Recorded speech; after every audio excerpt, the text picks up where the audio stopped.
Medina is often referred to as Al-Madinatul Munawwara, the enlightened city. The source of its light wasn't electric or unnatural.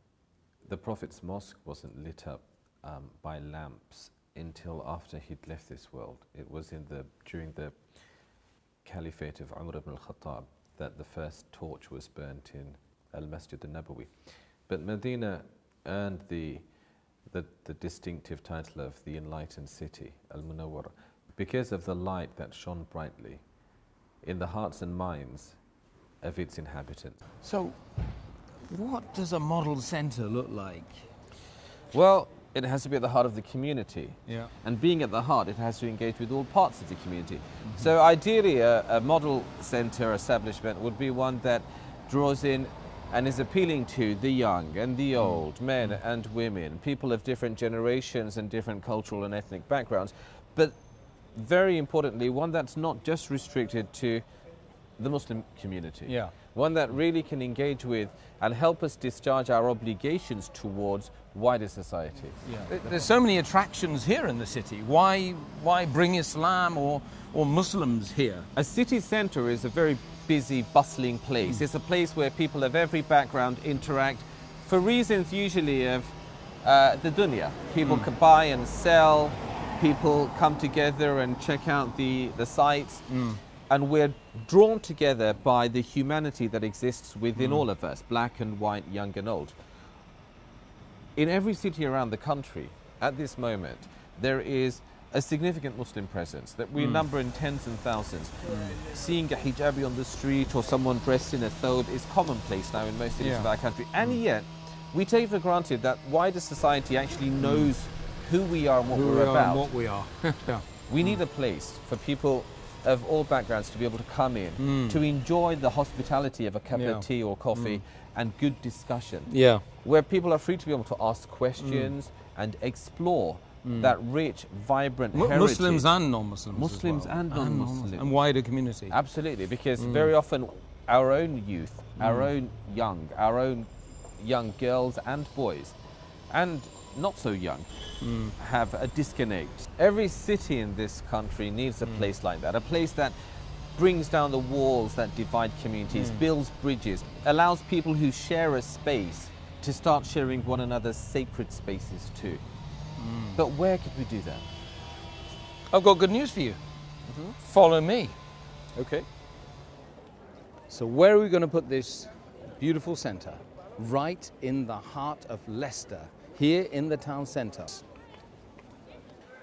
The Corn Exchange. This is where all the trade takes place in Leicester. You can see behind us, busy, bustling marketplace, amazing place to actually have engagement and have dialogue. That's one of the reasons why we're setting up our centre in the heart of town here. As you can hear, lots and lots of people calling out, lots of people calling to various things. Buy this, buy that. What about finding out about the faith of Islam in this environment? Isn't that just amazing? I think so. Aisha, our mother, radiallahu anha, appointed her maidservant. She said to her, when anybody comes to the home seeking sadaqah, give them whatever we have to give. Then listen to see what do they say. And if whatever they say to you, say it back to them.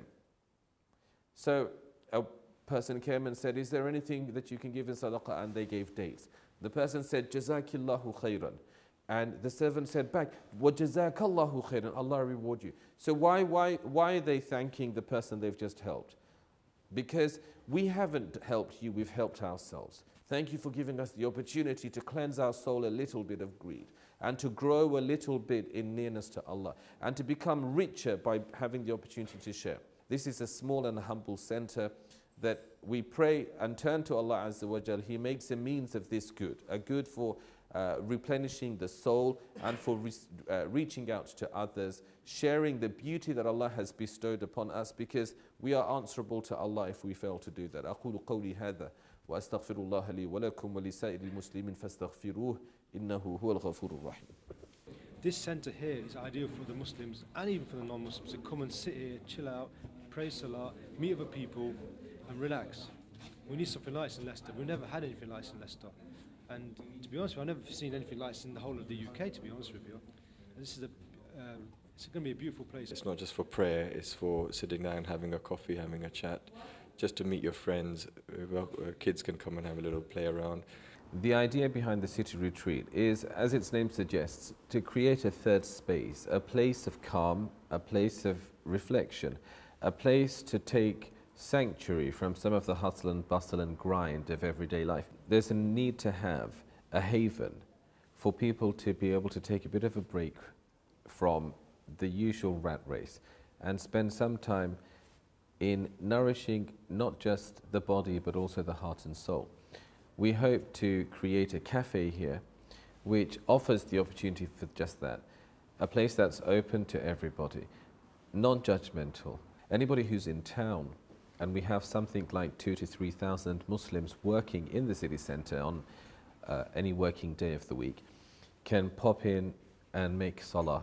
Men and women, if you're out here shopping, it's a great place to stop to make sure you don't miss that fundamental obligation that is part of the contract between Allah and the servant while we go about our worldly affairs. On a Friday, the khutbah delivered in, inshallah, a language and themes that people can connect with will also give people the opportunity to discharge an obligation without having to travel outside of the city centre. But being a musalla isn't the primary function of the retreat. Muslims need to make salah, and so of course we have to have somewhere that offers that with comfort and convenience. But the vision, the idea behind the retreat is about so much more. We want the retreat to be a place where everybody can come in and share in that. If you had a friend who was interested, inquisitive about Islam, where could you take him?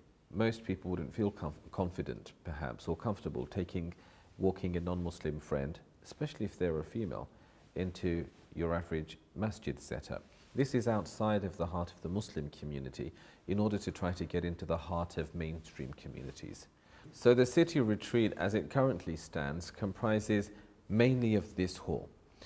For the time being, it's used on a Friday as a musalla, but on other days of the week we have various activities. Some of these are geared towards wider society, others towards helping out and supporting members of our own community whose needs have often not been fully met, whether that's women, whether that's converts and new Muslims, whether that's people with relationship problems and who are in need of counselling and support. We also have a basement that has a great deal of potential, but will also take a great deal of investing to bring it up to speed.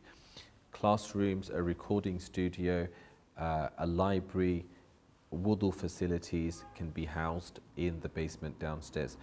The courtyard is a beautiful enclosed space, really epitomizing what the city retreat is about. This opens up not only to the basement downstairs, but adjacent to this hall we have 3 shop fronts. 1 or 2 of those will become part of the city retreat cafe, inshallah. This can only happen by the tawfiq and the acceptance of Allah Azza wa Jal, that He blesses this effort, that He blesses these efforts and this humble initiative, and then by the support of you out there, our brothers and sisters, to join us in this. That's not just financial support. We need you, our brothers and sisters of Leicester's community, to come together to help us create a warm, loving and comfortable environment, a place for sharing and of exploring, a place for discussion and dialogue, a place that's built on concern, not on judgment. Please come and help us in any way that you can, and not least of all through your dua and paying us a visit, joining us for a cup of tea and maybe a salah sometime. Jazakumullahu khairan. Assalamu alaikum wa rahmatullahi wa barakatuh.